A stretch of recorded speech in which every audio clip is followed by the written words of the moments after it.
என்னம்மா மேலே கொண்டிருக்க? என்ன சமைக்கிறதுனே தெரியலடா, யோசிச்சுன்னு இருக்கேன்டா. ஐயே, உன் புருஷன்கிட்ட நடிக்கிறதெல்லாம் என்கிட்ட நடிக்காத. அவர் வருவாரு, ஏதாவது சண்டையை போடு, வாங்கிட்டு வந்து குத்துருவாரு, நம்ம நிம்மதியா சாப்பிடலாம். சூப்பரான ஐடியாடா. பெல் அடிக்கிறாரு. என்ன மாமாச்சு?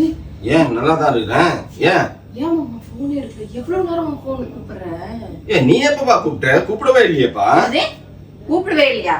மானாவரியா அடிச்சுன்னு இருக்க, நீ காணன் மன உளைச்சல உட்கார்ந்து இருக்கிற, கூப்பிடவே இல்லைன்ற நீ பாட்டுக்கு. போன் வந்தாதான் நான் எடுப்பேன். ஓ, இங்க காட்டு. இதோ பாரு, எங்க வந்துருக்கு போனு. ஓ, கூப்பிட்டுட்டேன்னு காட்டுனா கேப்பன்னு சொல்லிட்டு டெலீட் பண்ணி வந்துட்டேன். அதானே? இல்லப்பா, தெரியும், எனக்கு உன்னை பத்தி தெரியும், நல்லா தெரியும். நீ இப்படிதான் பண்ணுவேன்னு எனக்கு தெரியும். கூப்பிடவே இல்லப்பா. ஏன்பா? எனக்கே ஏகப்பட்ட டென்ஷன், பசியில வந்திருக்கிறேன். போய் சாப்பிடறதுக்கு ஏதாவது கொடு. நீ போன் அடிக்கிறவங்கள டென்ஷன்ல இவனுக்கு என்னாச்சோ ஏதாச்சோ நான் மன உளைச்சல உட்கார்ந்து இருக்கிறேன். உனக்கு வந்தவன சோறு கேக்குதா? சரி சரி, விடு விடு விடு. வா வெளில போய் சாப்பிட்டு வரலாம். ஓடியா.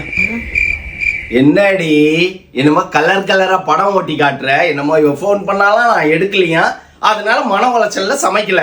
இந்த சீன் எல்லாம் என்கிட்ட போடுற வேலை வச்சுக்காத. ஒழுங்கு மரியாதையா போய் சமைக்கிற நீனு. அததான் இன்னைக்கு ராத்திரி சாப்பிடுறோம் நம்ம. புரியுதா? வேண்டாம் வேண்டாம், உன்னை பார்த்துதான் எனக்கு சந்தோஷமா இருக்கு. இதுலயே போய் நான் பாலை குடிச்சிட்டு தூங்கி இருக்கேன். எனக்கு ஒண்ணும் வேணாம்.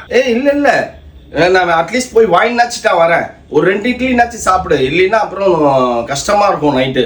நான் வாங்கிட்டு வந்துடுறேன். இரு. சரி, வாங்குறதா வாங்குறேன். சிக்கன் ரைஸே வாங்கிட்டு